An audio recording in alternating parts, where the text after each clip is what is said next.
Welcome to my presentation. My name is Tomecek. Let me introduce myself first. So I'm working for RedHat.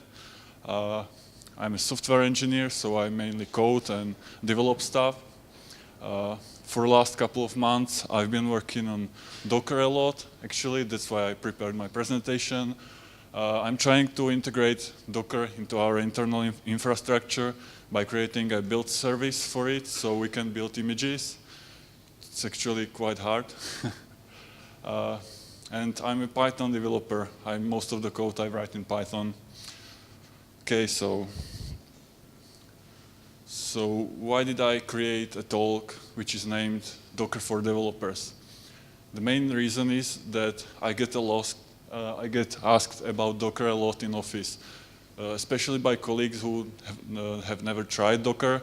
They ask me like, what's it for? Why would I use it? It's just another process and truth, and I don't think it's interesting. So then I respond with a couple of answers, and they are, oh, it's actually pretty interesting. So hence my presentation. Okay, let's start with something simple, and then we can go to some more complex examples. So first thing is, as Pavel already showed us, is that you can get very easily a shell in a container. So for example, right now, here I have a Docker image Fedora with tag rawhide, which is the latest packages or in Fedora distribution. And I can very easily create a shell inside and check what's there, what packages, what versions, and stuff like that. And that's actually really handy because you can, let's say, run Ubuntu, and you can pull Fedora image and check Fedora distribution without actually spinning up a new virtual machine, which takes like 20 minutes or an hour or who knows. So that's like the first thing. Also, if you code in your distribution and you use different distribution for your production, you can very easily check what's in the production distribution. That's what I actually use a lot when I don't want to know what's the version of package. I don't know, let's say Python requests in CentOS 7. Also, you can try other distributions. So let's say you like Ubuntu, but you'd like to try Fedora or Arch Linux or Gentoo. Just download image, which is like 5 minutes, depends on your network connection. And then you can create shell inside and try that distribution without actually installing its virtual machine. And the startup time of creating the container from image is super fast. For example, creating the Fedora rawhide container took me like half a second. Like spin virtual machine in that speed. Show me, please. Okay, just following up on the first slide. For example, I wanted to figure out what version of Docker is in Fedora rawhide. So right now it's Docker 1.5 in the first box, and in the second box, I wanted to see what version of Docker is in Ubuntu Utopic, and it's 1.1. I mean 1.0, sorry. So moving on, isolation. As Pavel said, Docker uses namespaces and also truths inside the container. So we can take advantage of that. So you just discovered some new cool project, let's say a framework or something, and there is no package in your package management. So you just want to try it out, but it's not very nice to pollute your system if you install stuff in user or var or something like that. So you just create new container, install the framework, compile it or whatever is needed, try it out, play with it. And if you think it's not interesting, you just destroy the container and everything's gone. So pretty nice to try new stuff. You can also control resources, so how many RAM a container can use, or for example, how many processor can the container use? I get to it in the next slide. And point number 3 is something similar what I said. So don't install weird stuff on your computer if you can install it in container and get rid of it very easily. Okay, so you can actually run graphical applications in containers. It's pretty easy. You just bind mount the X socket inside, then the actual application connects to the X, and you can run your browser in container. And that's why I mentioned the controlling resources in previous slide, because if you are like me and have like jillion tabs in one browser, and then you have another browser which is the same, and all the browsers take like 5 gigs of RAM, you can just stick it in container and say, okay, 1 gigabyte is enough, and that's what Docker will do. It sets the limit and it won't go over. So pretty neat. Similar thing for IDEs. If you use IDEs, which are mainly like Java, based on Java, they take a lot of memory too, so you can control them very easily. Okay, moving on. Now I'm getting to really interesting stuff. I should have probably asked it first, but how many developers are here? Like, wow, nice. And are you using interpreting languages like Python or Ruby or JavaScript? Okay, so some heads are moving.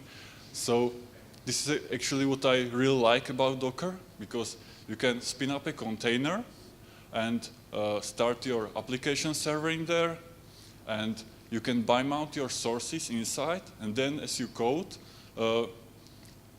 the changes are actually reflected. So if you open a browser, you can immediately see what you've changed. But you can get this without Docker. But with Docker, you can get this in your production environment. So, for example, if you are using CentOS in production and you code in something else, you can spin up container with CentOS, and then you can get your production environment, and you don't have to take care about when you finish up coding, you deploy the application, and you figure out that it blows because there are different versions of packages and whatever else. You have your production environment right when you are coding, and you can take advantage of it.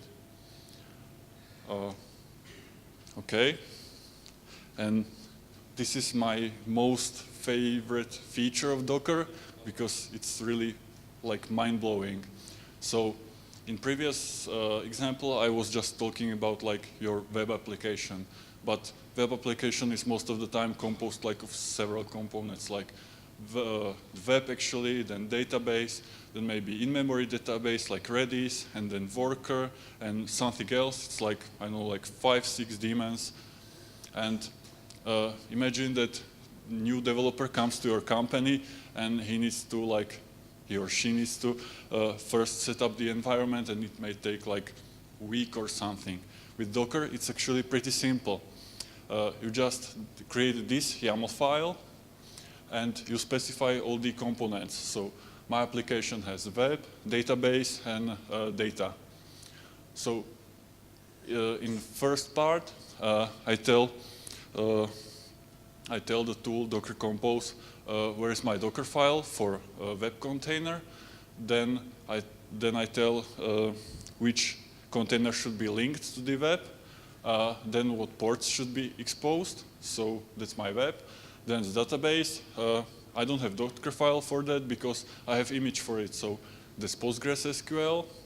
Then the important thing is to not store the data in the container itself, because if you upgrade it, you just lose all your data, which is like very unpleasant. But you can easily put it to data volume, which is container 2, and its only purpose is to store the data. So when you upgrade database, you just mount the data volume and you won't lose any data. Again, exposing ports. so your web can connect to your database. And finally is the data volume. I didn't put more containers in there because it wouldn't fit into slides. And guess what? You just call Docker Compose up, and it builds all the images, creates containers, link them together, starts your application, and it's working. Like with one command, you have your whole production environment set up in your local machine. I really like it. It's really awesome. Previously, this tool was called Fig, but the Fig was acquired by Docker, and now it's actually called Docker Compose.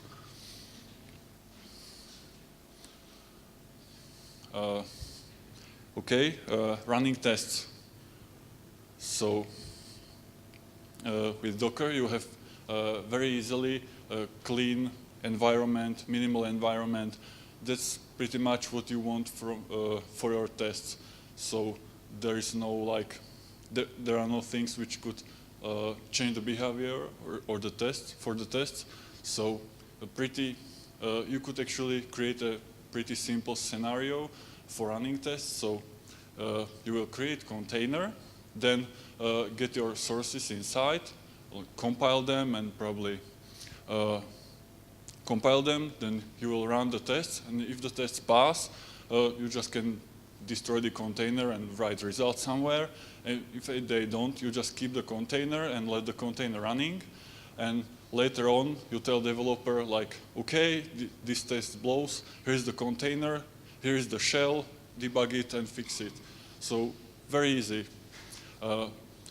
There's also a company or startup which is using Docker for testing, like Docker containers for testing. It's called Drone.io.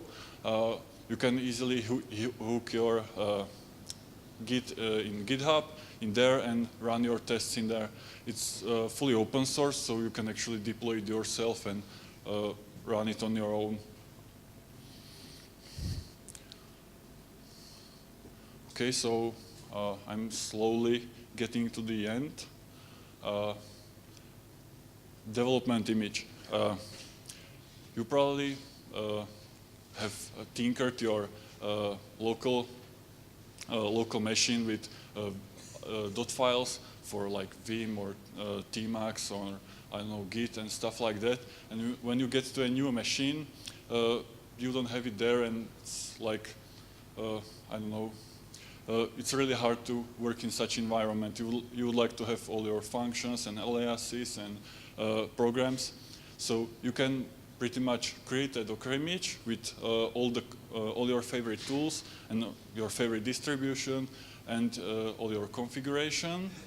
And then when you get to a new machine, you just get the image there, create container from it, and you can easily bind the whole root inside the container, so you can work on the new machine with your environment, and it's actually pretty easy.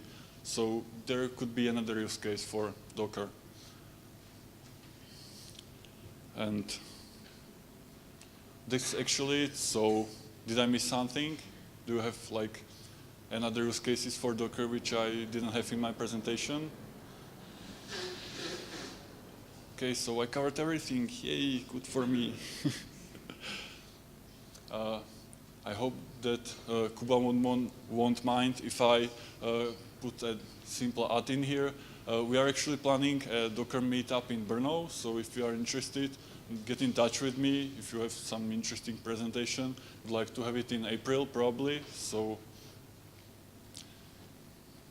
that was quick. I've also put 2 links in my presentation. If you're interested in the management of resources, there's a link to a blog post which is very thorough. So there are all things inside how you can control resources for your containers. And first thing is about running graphical applications in containers, which is there are a lot of examples. You can there's a Chromium and I don't know what else, Skype. So just if you're interested, take a look. And that's basically my presentations. Any questions?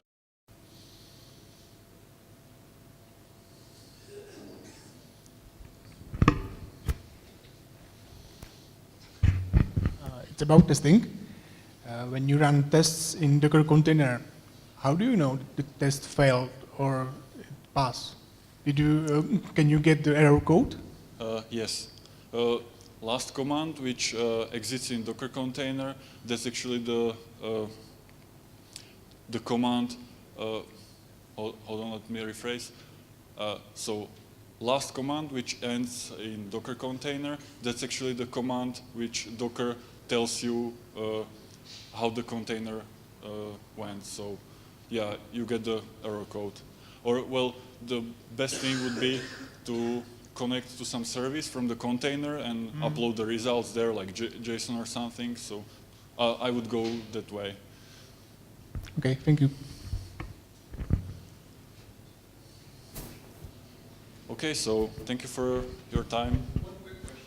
I'm still trying to wrap my mind around one aspect. You spoke, or the presentation earlier was talking about mapping users between in the container and outside of the container. Yes. So you think that it's operating in some way like OpenBZ used to be, that there would be a process that would actually run on the host kernel. But at the same time, the fact that you can quickly start up any distribution makes it obvious that you're not doing that, that you can be running any other kernels. What's the actual architecture of virtualization? So you are interested only in the users, right? Well, right now, the user, which is like the default user, which is running container, is root. And it's actually the root from your host system. So when you mount, e.g., the whole slash into the container, you are rooting there, so you can like open etc shadow and stuff like that. But what was Pavel talking about, that in Docker 1.6, you can use user namespaces, and then there is the mapping between some user from your host and some user which owns everything in container. So then each different container can be started by a different user on the host? Yes, exactly. Okay. Any more questions? Okay, so if you have more questions, just ask me away after all the talks. Okay, thanks.